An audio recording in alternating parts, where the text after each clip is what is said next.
welcome you to BeMoreNews.com, the news before the news, where we uncover the truth.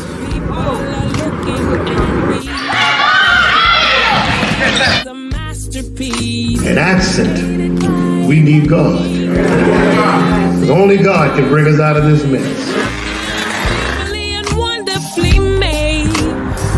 may not look like you and you me, but that's the way it's supposed to be. Dare to be you, dare to be me, and dare to be different and unique. I'm gonna be the best me I can be by letting its glory shine through. Dare to be you, dare to be me, and dare to be. Good morning, everybody. It's a beautiful day in the neighborhood. My name's Doni Glover. I'm about to bring up two Dunbar legends. Before I get to that, I want to dedicate this show to my dear friend who went home over the weekend. His name is John Crew. We called him Larry, Baltimore Polytechnic's own. And so we send our prayers up to heaven for Brother Larry. All right. Let's get the party started. We're going straight to Dunbar. My grandfather, who was U.S. Navy. Go ahead and get your jokes out the way. No, we'll let that slide, man. Today is a good day. Big brother Clarence Tiger Davis, former delegate. Also, Gregory Branch, both veterans of the U.S. Armed Forces. We thank you for your service. Thank you.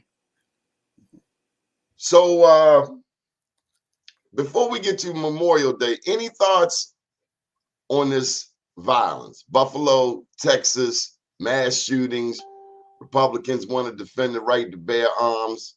Any thoughts on this? Well, look, it's America. It's always been the same thing. Even if you go back to the old Wild Wild West, it was always Wyatt Earp trying to implement gun control. You can't bring no firearms in town, so on and so forth. It's always been the same old battle, but somehow the gun advocates always went out. And that's the way it has always been, and what will not be any different this time. The gun advocates will win out. Mm-hmm. What you think, Greg? I say the same thing. It's the same old stuff. If you would take that whole thing happened in a Mexican environment, and you would think back, Donnie, when we was growing up, look how long it took the police. If there was a shooting or something in the hood, how long it took them to get there. So it's the same thing. If you close out what nationality that they were, I'm thinking back how it used to be when I was a kid. It would be all kinds of crime and the police wouldn't even show up. Mm-hmm. Well, much of the crime in our community has, over the past 30 to 50 years have been perpetrated by the police force. This thing on this gun trace task force thing, this ain't nothing new. Mm-hmm. We were making complaints back in the 80s. Even before that, I remember when Shanahan shot my friend Booker Lancaster on Harford Road near Bonaparte. Okay. He was riding, Booker was on a motorcycle. Shanahan, they had some words. Shanahan gets out and shoots him. Then another cop comes up, I think it was a sergeant, and puts a knife out there, and folks saw it, so they took the knife back. But then nothing ever happened. We did some demonstrations or what have you, and this was right after Kurt Smoke was elected. And we got a telephone call that said, chill out, tone down the rhetoric because Kurt Smoke was just elected. Let's give him a chance to do the job. Well, Shanahan ended up being acquitted. And then he ended up getting busted because he was part of a robbery. He was on the radio that day and he was directing the police in the other direction and the robbers going in this direction. So Shanahan ended up going to jail for assisting a bank robbery. But those were the kind of cops that was on the police force. Okay. And they come into our community with their attitudes and they suppress our community, oppress our community. They brutalize our community. They treat us with, and it doesn't matter who you are. I mean, I remember them throwing Senator Joan Carter Conway to the ground. It doesn't matter who you are. You know, if you're black, that's all they see. And they don't have sense enough to understand that there's a difference between one black person and the other black person. And if you mess with one, you know, of a certain group, you know, you're going to catch some flack. But they don't give a damn. So let's talk about it today. Today, where Martin O'Malley had the zero tolerance and the pendulum was all the way to the right, now with the consent decree, the pendulum is all the way to the left. Right. Yes. Mm-hmm. What happened to even keel, middle of the road? I mean, Baltimore's an aggressive town. You can't say, excuse me, Mr. Clarence, can you not stand on a corner? They can't lock you up for that anymore. No, they can't. And you know that decree probably create more problems because it's giving police an excuse not to be good police officers. Now, all we've ever asked, you know, I've never been anti-police. All I've ever asked for is for the police to police our community and provide us the same kind of security that they provide everyone else. You know, that's all we've ever asked. Don't come in our community and call us MFs and all this other kind of stuff, and expect us to give you some kind of respect. It just ain't gonna work that way, you know. But this has always been the case. Cops walking up, this corner's indicted. What do you mean this corner's indicted? You know what I mean? They just do make up laws and do whatever they want to in our community. And but on the other hand, Delegate, don't we as black men in a historically black city have an obligation to be doing something more productive than standing on a corner? Well, we have much more obligation than that because we need to take control of our children. That's what we need to do. But these are grown men standing on these corners too. Well, hey, they still somebody's children. And, you know, those young kids out there, you know, I mean, when you get to be 80 years old, like I'm hitting right now, hey, look, after 30 years old, you're a young kid, you know, and a lot of those kids out there, somebody need to talk to them. When I had my office over on 2100 block of East North Avenue, hey, all the dudes came through. You know, I talked to them. I mingle with the community. But the elected officials today don't linger or mingle with the community as we once did. So there's a lack of communication out there. You know, hey, look, I could go out there and hey, look, all this stuff got to stop. No more hanging on. Folks, listen. But who's communicating with the people out there today? Greg, who can talk to the young men, the young women standing on our corners today? Well, you have quite a few people who have tried. Like Tiger said, you know, Tiger is definitely one of my members one of my mentors that I've always looked up to and have always kept us on the right track. But when you look at a lot of these guys, a lot of people today, especially the older ones, they're afraid. They're afraid of what the younger people doing in terms of retaliation. At once upon a time, there was this thing called respect, where they respected the older gentlemen. Right now, in the schools today, and with some of these kids, man, it all starts at home, and these kids have no respect for their authorities. So, you know, all this stuff starts at home. So what Tiger's saying is right on point, that, you know, if these parents would come in and try to steer them the right way. And not only that, Donnie, but you look at most of the kids, you look at it when we were growing up, there was recreation centers and all this stuff is taken away. How about this? When we grew up, grandma was in her 50s and her 60s. Now grandma in her 30s. Oh, no question. Yeah. Absolutely. Absolutely. That's total. And like Tiger say, it's no secret. We've all seen it. It's like a revolving door. We've seen all this stuff with the police. We're looking at all the only thing the system did was made it worse. See, the problem is we keep looking to the police to solve the problems of our community. Those are our problems, and we should be the ones solving those problems. Look, Agreed. The police aren't impregnating our young girls. The police aren't necessarily arming our kids out here. The police can't do what we should be doing. We call the police on our own children because we can't control our own kids. And then the police come in, the kid picks up a knife, then the cop shoots the kid with the knife, and then all of a sudden the cop's a bad guy. Look, we're asking police officers to do what we should do. We raise our own children.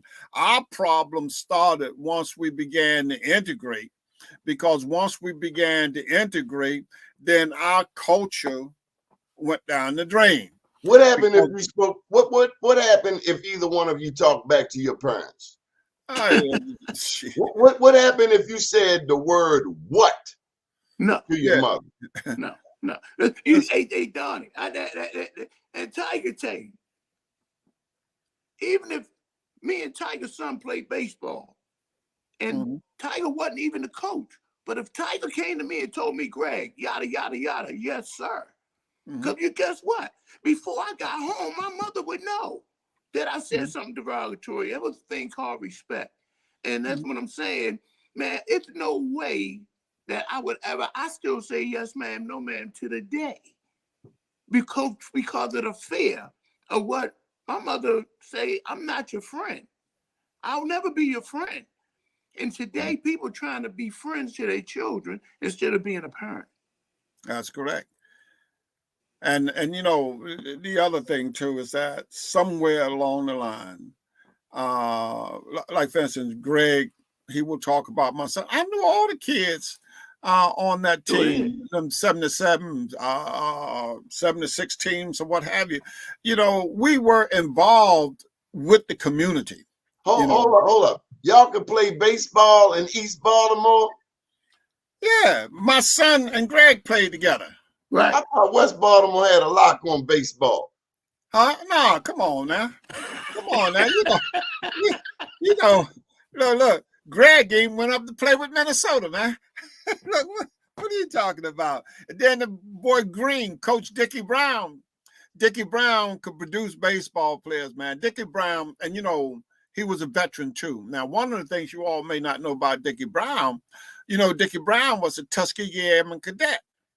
Did you know that? I did not know that. Yeah, I got pictures of him with his in his cadet uniform, man. Look, we had people teaching us who were extraordinary. Even if you had people like Coach Edgar Lee Bell, worked at Social Security. People have no idea who Coach Edgar Lee Bell is. Coach Edgar Lee Bell was at the Battle of the Bulge at Bastogne. He was at the battle that turned the tide on World War II, right? But Coach Edgar Lee Bell came home, worked for Social Security, and he put together baseball teams. Then he started coaching basketball and wrestling.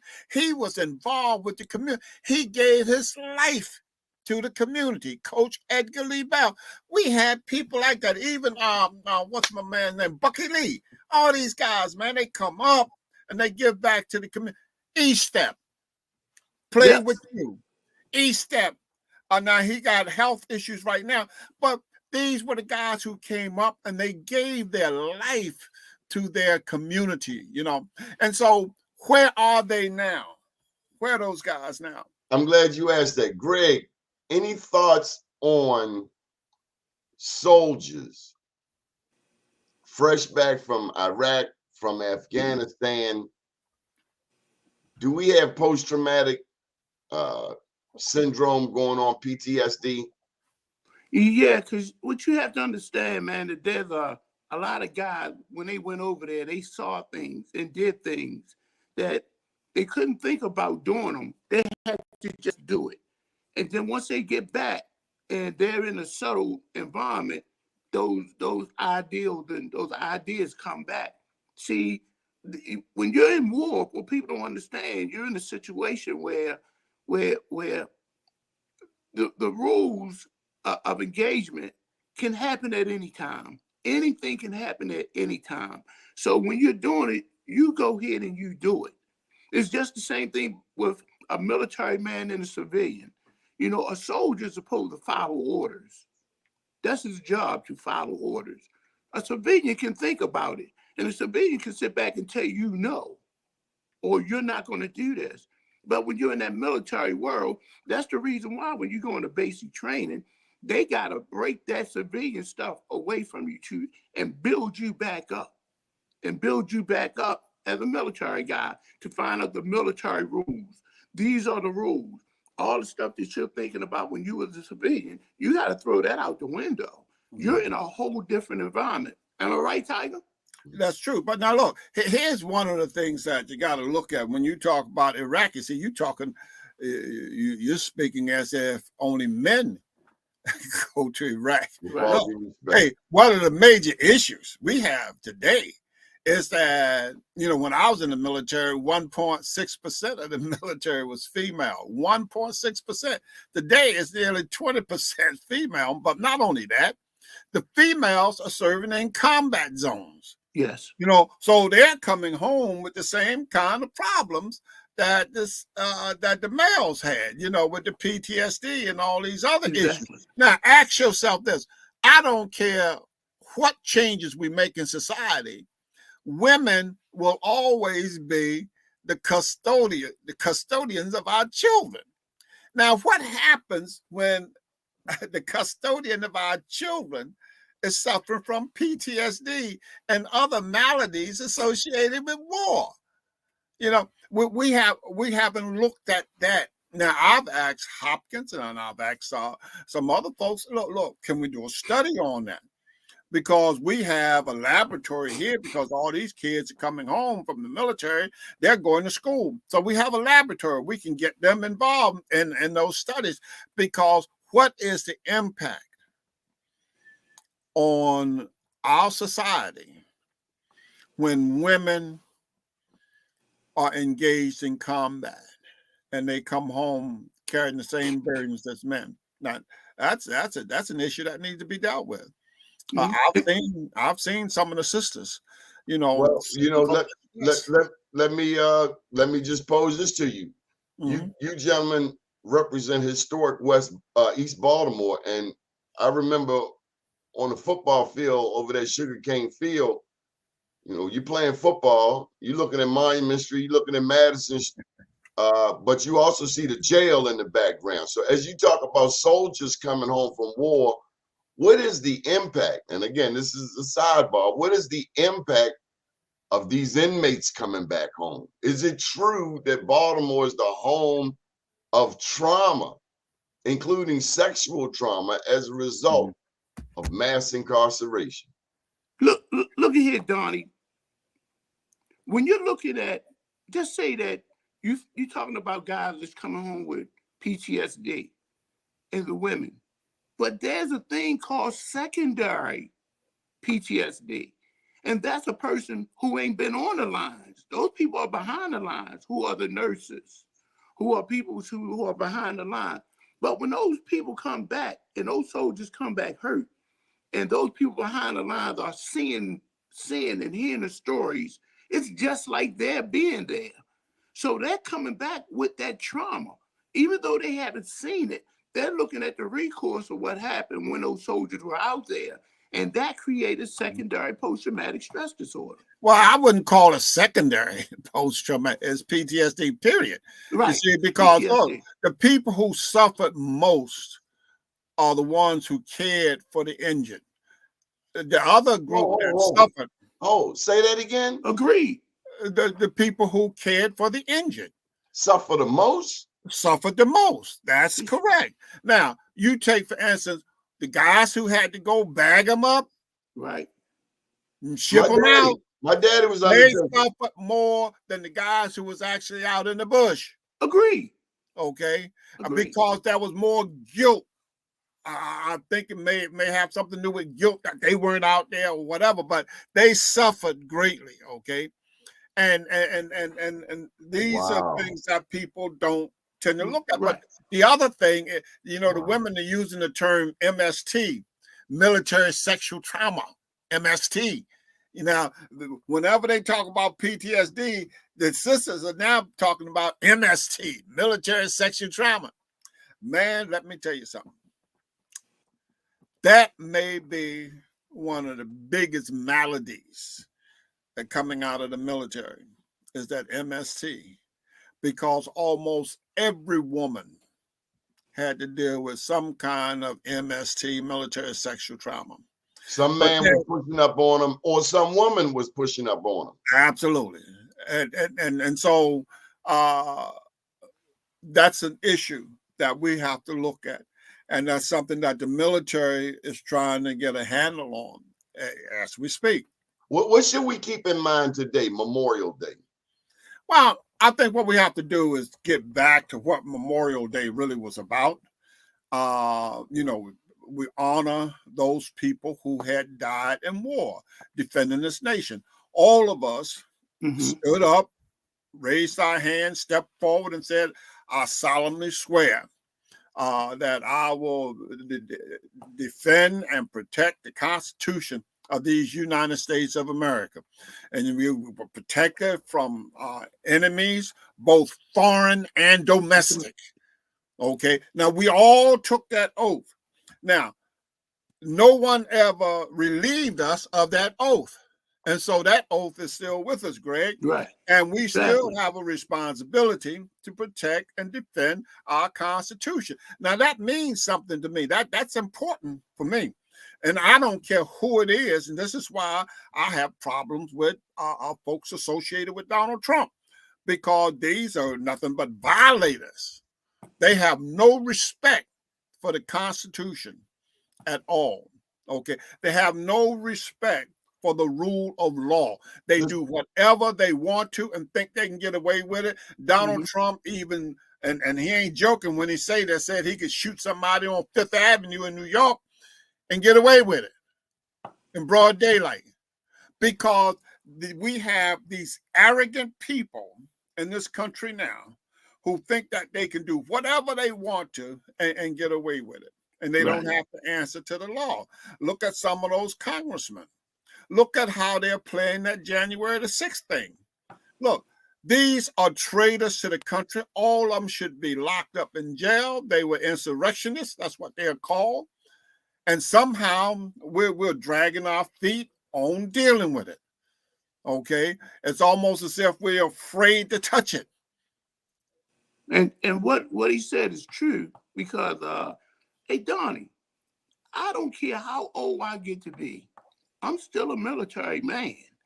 And like I said, I did my 15, I did my Army, and out of all that stuff I did with that Army, I got tired, man, and switched over to the Air Force, where it was a little green over there. Hey, now you want a roof over your head, man. I know what it was. I want a roof over my head. You know what I'm talking about. I want my you want to hang out with some brothers who can read and write. Okay. Brother Clarence Tiger Davis, I done heard you crack jokes on other branches of the military. I want you, because I know you only got a few minutes. Army, Air Force, Navy, Marines. What is your description of those four branches of the military? Listen, they're all needed and they all work well together. Okay. And this is why we can sit up and joke each other about it, because we love each other. Right. I joke about Marines all the time. And I say, I always got to have a good jawhead around, just in case somebody throw a grenade, somebody got to jump on it and smother it. Right? So, you need a Marine, a jawhead around. But look, let me say this. I have nothing but the greatest respect for non-Air Force personnel, okay? And I have a great deal of respect for the Navy, because the Navy, I mean, they're the brunt of most of our jokes, when we talk about the military, because, we always tell the Navy guys, well, man, y'all should have joined the military, that kind of thing, But why you say that? well, because the Navy generally are looked upon as being soft. They wear little white uniforms and stuff like that. They don't get dirty. I mean, it's just our way of joking. They used to call us bus drivers in the Air Force. They call us bus drivers, right? Because our uniforms look like the mass transit uniforms, right? And so we take the jokes and we enjoy it and we move on. But we love one another. Right. We will have that little rivalry or what have you, but hey, we love one another, and we will protect one another too. Okay, make no mistake about it, because once you raise your hand, you don't raise your hand to say, like, I'm in the Air Force. You're defending the Constitution of the United States. Right. Okay, and that's one of the things we have to get back to, and one of the things that I would hope, and I'll be speaking in Annapolis today at the World War II Monument, is that somehow we have to get back to some of that cornball stuff. We've gotten too far away from the cornball stuff, where a winner never quits and a quitter never wins, all the little cornball stuff. My daddy used to tell me that all the time. Yeah. I mean, that cornball stuff, this is what came out of the World War II generation. That's a generation that raised my generation. And of course, that impacted your generation as well. Because I look at all my uncles that were around who impacted my son. But the thing is, like the great Green Bay Packer coach, he would always tell his players, look, perfection is not attainable. Perfection is not attainable. But if you chase it, you will catch excellence. You got it? Perfection is not attainable. But if you chase it, you will catch excellence. And so what we have to do is chase perfection. Chase perfection. That means that we will forever be chasing perfection. It's kind of like our nation, a more perfect union that recognize that we got some shortcomings, but what we're working for is a more perfect union.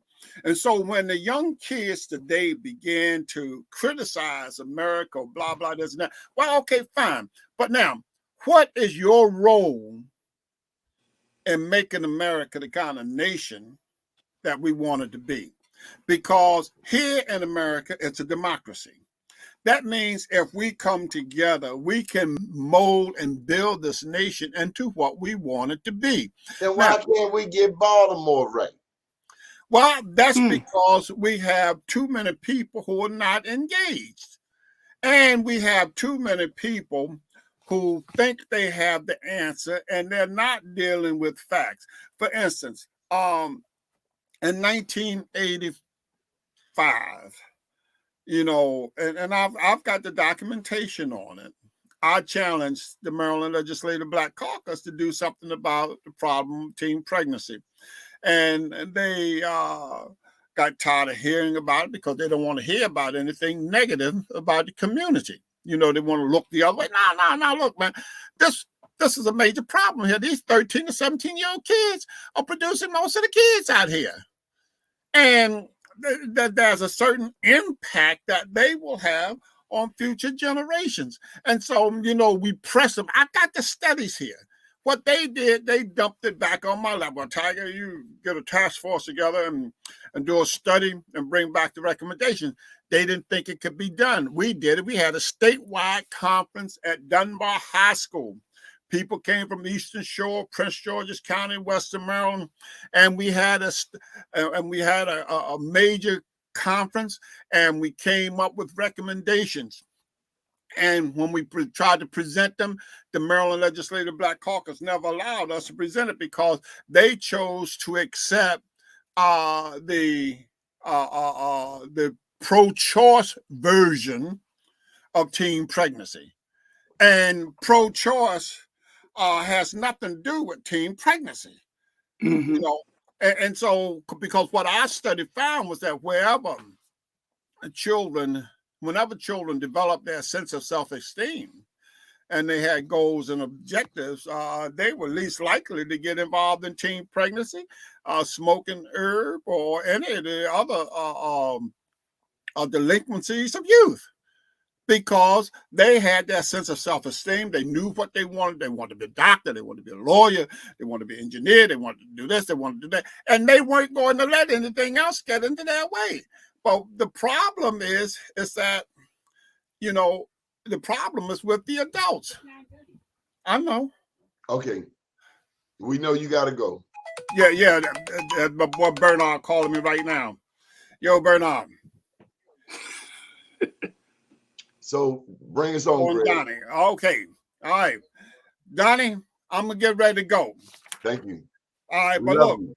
take it light, and y'all have a good show now. Take care. And hey, let's talk about that one day, because see, look, I know where the problem's at, because I've been inside. And I've seen it. Okay. Thank God you. bless. Take Okay, care. Tiger. So, Greg, you going to bring us on home. I got you. They say, Wanda says, too many people living in Baltimore who are not Baltimore is a huge part of the problem. And she wrote that, as I'm reading that, I immediately think of bike lanes. Bike lanes on West North Avenue, and ain't a damn person on a bike. No. So these are decisions made for our community by Right. people who don't live in our community. Well, that's not democratic. It's not, because if you look at, it's bullying. It's bullying. If you look down on Ashland and Montford Avenue, that one block, the 900 block, them houses are selling for like close to $200,000. When they knocked them houses down and put a dog park there, who was that dog park for? Oh, they don't build dog parks for Black people. No. But I don't understand, when we got a majority of Black elected officials, what happens to our agenda? Honestly, some people may disagree, but I've seen Larry Hogan pay more attention to the vacants in Baltimore than any Democrat. I look at all these houses, man, that are vacant. And, you know, it's just, I mean, it's crazy. I mean, and then people say, well, if you tear them down, what you gonna put to replace them? It's a process. My thing is, if I've been looking at a vacant for 20 years, tear it down. Well, look how long it took for Super Pride to be torn down. Wow. I remember Super Pride. They came up in the late 60s, down there, what, on Patterson Park? Patterson Park and Chase. Pat And Chase. they just tore that down, what, maybe 6 months, a year ago? I did not know that. Just tore it down. And that's been an eyesore for the last 30 years. Tell me this, what was there before that?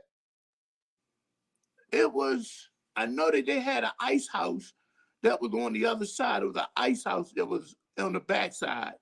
And you can go there and get blocks of ice. Remember, they used to have you wouldn't remember, but they had refrigerators where the iceman would come and put a block of ice in the old refrigerators. Is that where they get the people say the white man's ice is colder? That's what ice is ice, but because of the impact of racism and slavery, it's nothing that is, you hear it all the time with people like us who push for Black business, criticize those that go and support a white business when you should be supporting your own. That's common sense. Well, when you talk when about, you can, right? When you talk about Black Street and all the stuff that's going on with that when you look at most of your white people, they were kind of afraid of what we sticking together can do as a group. But these same people weren't afraid, or their ancestors weren't afraid when Black women were nursing their babies. That's true. There wasn't any fear then. There wasn't any apprehension. But this same woman that nursed their babies could not use their water fountains. See, racism is so stupid. Just like these J6 people, it's so stupid. It's trade. Maybe they're too dumb to understand that they're traitors. True that. Okay, See, so what's happening with you, G Money? Now, we gonna publicly put you on blast. You've been involved in a bunch of projects that you ain't told nobody about. And I ain't talking about the movie star career. I'm talking about these murals. What's up with these murals, man? You're a part of murals all over Baltimore. well, you know, like I say, me and Teresa and a couple other guys, we wanted to do something to beautify the city. And when in the beautify the city, it wasn't much that you can do to put up a nice mural to beautify, especially if you would go down in certain parts of East Baltimore. You see some real pretty stuff instead of seeing all this graffiti and stuff that's on the wall. So it's all about just trying to beautify certain areas and make it better. So it's I'm just trying to do my due diligence and give back. This is what we're supposed to be doing. All right, Greg, I got another bone to pick with you. I'm a Dunbar poet. Now, yesterday they had the Poly reunion. How do Dunbar poet alumni get involved? Well, Don't scratch your head. No. well, if you look at, this is one thing a lot of people don't understand. If you look at Lake Clifton and look at it Dunbar, we're all East Baltimore. And most of the guys that we play ball with and deal with on an everyday basis are guys that live right down the street. So a lot of us grew up, I mean, come on, Donnie, even you was up on Greenmount. You was in that area. We saw you every day, you know, but guess what? Like Tiger said, when we was overseas and we found someone from Baltimore, they our homies. You didn't care whether they was from East, West, Park Heights, Cherry Hill, they from Baltimore. It didn't matter. And So, see, mhm. so when So I get my scholarship, they're not only going to Dunbar, they're going to people who are in need in Baltimore City. Did you see the left hook? Did you see the young man representing Pennsylvania Avenue on international television Saturday night hit this cat with a left hook, and then he hit him with the left and he's moved on him. So where the guy was swinging, he was gone, and he walked right Romero, and he was talking a lot of smack to this cat named Javante Tank Davis, talking a lot of pre-fight smack, and ate one. He ate one. He walked into a brick wall. Did you see it? What'd you do, Greg? Somebody calls you. They messed your connection up. I tell you what I'm gonna do, Greg. I'm gonna take you out. You gotta sign back in. They messed up his connection. That's what happens when people call you when you're doing a live show. Well, big ups to Javante Tank Davis. I saw the punch. It was the sweetest. Ooh. And he was baiting him. He was baiting him the whole time. And Romero walked. It was so smooth that he hit him with authority.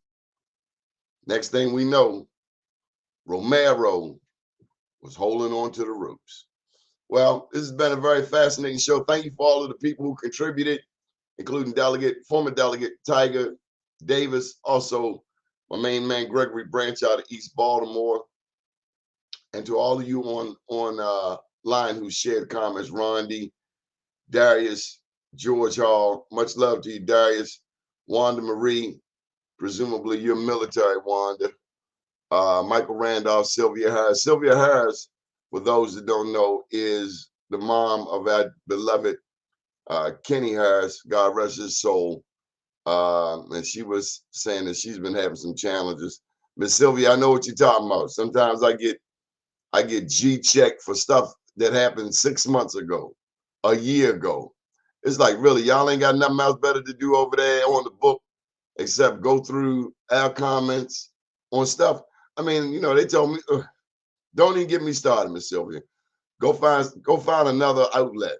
Go find another social media. When one don't treat you right, like Sugar Hill say, if your girl start acting up, if Facebook start acting up, then you take her friend. Go get Twitter. Oh, your son.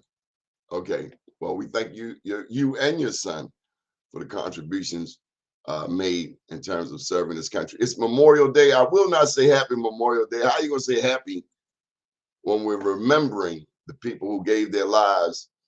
And if you're Black, this is every battle, every major war, from the Revolutionary War to wars we don't even talk about, like the Seminole Wars. And I talk about that in my book. There were 3 Seminole Wars. Andrew Jackson, on a $20 bill, he tried to get rid of Blacks and Native Americans, which was sometime one and the same. He wanted them out of Florida. And on that note, one of the heroes in this book is Captain John Brown, a white man. Did you know that? Because I go promoting this book, and invariably some of them J6 people put up a comment. They'll write, "I am White Wall Street," silly stuff like that. Shout out to you, Marty Bonds. Thank you for your service. So some of the J6ers, they'll put a comment up, "I am White Wall Street." You totally missed the point, you person. Captain John Brown was an abolitionist, and I write in this book that he was the greatest white man who ever lived. And of course, that's my opinion, and I'm entitled to it. But Captain John Brown helped end, he started to help start the Civil War. Come on, Greg, give us some final thoughts. How you doing? Welcome back. Thanks. Final thoughts, man. Like I said, with military, man, I'm telling you, it's a place. I'm kind of glad you had this segment because, you know, I ride or die military is where my career and everything started. I love it. The military was probably going to be my first choice until baseball came into place. But man, I love this. I mean, I love this show when you call me. I love it. I couldn't. There's no way we cannot mention, because I had my black T-shirt on yesterday, the one you brought to me, my Black Legends T-shirt. And the cat said to me, "Older brother, you know it's the Black Legends shirt." He said, he said the only legends. He said if they haven't played at Cloverdale, Madison, and he named one other place in Baltimore. He said if they haven't played at one of these fields, they're not a Baltimore legend. Now I ain't gonna sit up here and tell you I played in Madison because I didn't get that far. But I have played up Cloverdale. Where you go at? Come on back, Ray. Okay, but August 6th, what is happening August 6th? August 6th is going to be the Legends game. And that Legends game is going to be the 15th one that I'm going to have. It's number 15. And we've already getting everything in stride. Everyone is going to be there. We're going to make this, because we didn't have it the last 2 years, it's going to be better. I want to talk about post-traumatic, the stress in you not being able to have your baby for 2 years. Because I ain't saying I was worried about you, but how did it affect you? Well, that post-traumatic stress, man, I mean, it affected me. You're talking about what happened in terms of my wife? The post-traumatic stress? The post-traumatic stress, it definitely affected me because it's when that war happened, Donnie, I was working. And when it happened, because I have certain skills that the Army taught me, I had to go. So imagine me being lifted up after retiring from the military, getting a phone call from the Pentagon saying, you got to go to Iraq. So they asked me, I already did my 25. So I'm sitting back saying, let the young boys have it. I haven't done my time. My wife already went through all the stuff behind this. Let the young boys have it. What happened was they called me back the next day. They called me back the next day. And when they called me back the next day, they said, keep going. When they called me back the next day, they asked me, Son Branch, you're going to Iraq. So that day, I had to go pick up my wife, go and get all my uniforms and all this one day, sign my life away. This was after Donnie, I retired. They called me back in, and I had to go over there, and they gave me 3 days. 3 days I had to stay with my wife, and I was gone. And that was it. I wake up 3 days later, I'm in Iraq with an M16 to 45, looking at that type of environment. So we're talking about in the course of 72 hours, I went from delivering mail, working for the post office, to being on a battlefield in 72 hours. So that definitely affected me. And the fact that I had to leave my wife after my wife had already put up with 25 years of that. 25 years of me fighting, going back to war, doing all this stuff. She dealt with this. Then after I did that, and then they sent me out, and after I did my tour and I came back home, I come back home, and a few months later, my wife diagnosed with cancer and dies. So that exacerbated and made it even worse. So I'm sitting back trying to figure out, this gotta be a dream. So it definitely hit me to a point where I had to go see a psychologist because it was affecting me. It definitely affected me. They tell me, Greg, don't get a therapist who doesn't have a therapist. I understand therapy to be dumping somewhere safe where you're not going to read about it on Facebook. Somebody ain't putting your business all out there. That's why we go to professionals who have an oath to help people. Exactly. Don't get a therapist that don't have a therapist because you got to dump. Any advice to people out here, whether they were in the military or not, it could be a single mother, a single dad. I hear all the time brothers struggling, I guess women too, I'm not as familiar, men struggling with child support. I saw a young man, he works in my community.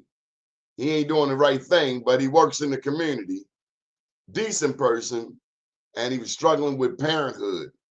And I don't know all of the particulars, but I could read his face. And it wasn't a happy person I'm used to seeing. And he later explained to me he's dealing with custody, parental alienation, child support. I mean, and I'm not making any excuses. We know the decisions and the ramifications of our choices. But any suggestion to people out here struggling to make it through the day? And it could be Memorial Day, it could be Valentine's Day, it could be the holidays. Help me out, big bro. I say this. At one time, seeing a psychologist in the hood was taboo, was something that you didn't do. But coming back is something that I needed to get done, to see someone to talk about the things that had happened. Now, people think people who get post-traumatic stress are military people, but everybody can have post-traumatic stress. I mean, we see it every day. Matter of fact, living in certain areas of town, you see it every day where kids are getting killed, where someone is getting killed. So when you talk about post-traumatic stress, the first thing people think about is military. But this is something we've been dealing with for years. Matter of fact, all my life. So basically, when I look at it, I just say that, if for people who are out there, life is hard. And if it was easy, if it was Got a Dunbar poet right there. He was our backup quarterback, Kevin Bivens from JV football. oh, okay. Okay. I mean, I'm just saying, Donnie, just looking at life and looking at things, I'm just saying times have changed. And I look at things, man, the way, and I can only speak for me. And I'm gonna do my part.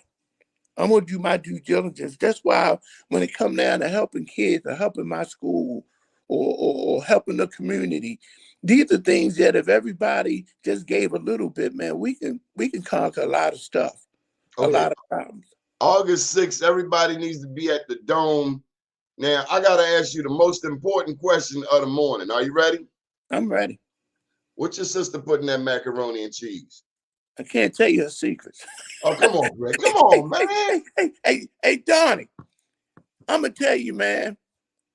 My sister, and remember, it's 4 boys, and she's some 4 big boys, and she's the youngest. But she's in charge, and we don't mess with her. So if she calls and says she want to do something, we don't mess with her.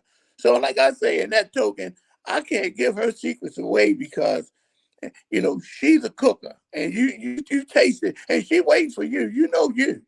You sitting there waiting for that plate.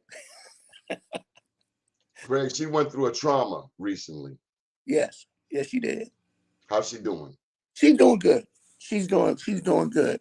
She's she picked, she picked up. She was going through some things, her only son, and got murdered. So she picked Up in it up Philadelphia? in Philadelphia. So she's moving on, and she's doing really, really well. She's doing really, really well. So, with the support of the family. But like I'm saying, my sister, she's a strong woman. And with her being a strong woman, she's just like my mother. And with that, I knew she would be okay. It's just that you just had to leave her alone and give her the time to process what happened. And that's what she did. And, I'm starting to see my old sister coming back just by giving her the time that she needed to let what happened process. So she's okay now. Your family's lost 2 young men, if I'm not mistaken. Yeah, my brother Thomas lost his grandson. Chanel lost her son, Delegate Chanel. And with that, that was a big thing with the family. It kind of hit home. So with that hitting home, you collect your thoughts. You give family time to grieve, time to process what had happened, and you just be there for them whenever they need you. Okay, So who is Chu Smith to you? man, I'm gonna tell you, Chu Smith is my mother's other child.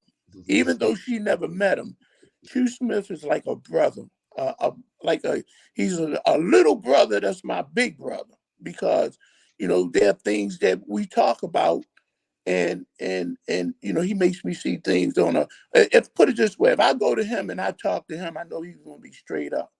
What would he say? What would he say, Greg? How would he say it? He would sit down and he would tell me. He throw the little husky voice, or he listen to this. Hey man, for real. Yeah, man, Chu got that older guy spirit. That Godfather. Yeah. He's like, oh, I'm in trouble now. And see, and I listen to him. I listen to what he's saying, man. I'm talking about, man, I am so proud of him for the things that he's doing. I'm so proud. It's kudos to him. Whenever I call him, he's there. And I'm telling you, man, he's a good guy. And there's a circle that I have and of my guys. And in that circle, definitely, he's one of the guys that's in that circle. I'm getting ready to ask you something. I need to interview the Muggs. Now I got 2 books out. The Muggs got his book out. We need to interview Muggs on this show, and I need your help. I need you to bring him on the show. I can try to talk to him and see if that will be no problem. I'll give him a call. The significance for me is not long ago, an author from Brooklyn wrote a book about the Dunbar poets. I don't want to read no book by nobody from nowhere else. I want to read a book by a Dunbar poet. Right. Well, I went down to his book signing, and man, Muggs, Tyrone Bowes, and it was huge. I mean, we went down. But understand what I'm saying, Greg. You are in the media. I don't want to hear somebody else's story about us. I want to hear our story. I want to hear from Muggs, from Reggie. I saw Reggie down the harbor a couple of weeks ago. I want to hear from Wingate. I want to hear from the Dunbar poets, whether they play basketball or not. I want to hear the local story. I don't want to hear from somebody elsewhere. I don't care what they say elsewhere. I care what you say. Yeah, well, and I'm saying, you know, a lot of those guys, man, they're bang up guys, and I'm pretty sure wouldn't have no problems, especially with you being a poet yourself. Now, you got to tell them about kosher. A lot of people know about Muggs, but you introduced me to kosher. Who is kosher? Man, kosher right now to the day have guys who in DC are talking about him on the things that he's done. Point guard. A point guard. So front door. So that's what that is. So that's exactly what that is. He's a guy who, man, Kosher just exemplified what was going on, and he was before Muggs. Before Muggs, and he was a little guy who did what he had to do. Okay, well, with a minute or so left, any final thoughts? And we salute you on this day, along with all of the soldiers. All gave some gave all. I salute all the soldiers, all the military people in all 5 branches who have given up their time, their life, and everything else to fight for this country. You know, I love this country. And I just wish that everybody loved it the way that I do. Even though the country don't love us back? Well, I can only speak for me. And speaking for me, when I made that oath, like Tiger said, I've stuck with it. And it's regardless of what other people are thinking or how they look at it, it's the oath that I took to defend this country, and that's what I'll do until I'm in that box. Good deal. Before you go, show us how to properly salute, because I see cats in movies all the time, and they messing the salute up. I was told it's right here to the eyebrow, the tip of the eyebrow. That's where it's at. And then if you got a hat on, it's at the tip of the brim. There you go. Man, I'll be watching movies, cats be all like this, hands all like, man, get it right. Get it right. Get it right. They got to get it right, man. They got to get it right. We appreciate you, big brother. My name's Doni Glover. Thanks, Don. I appreciate it. The one and only Gregory Branch. Stay tuned for the BlackUSA.News morning show. Good morning, world. All right.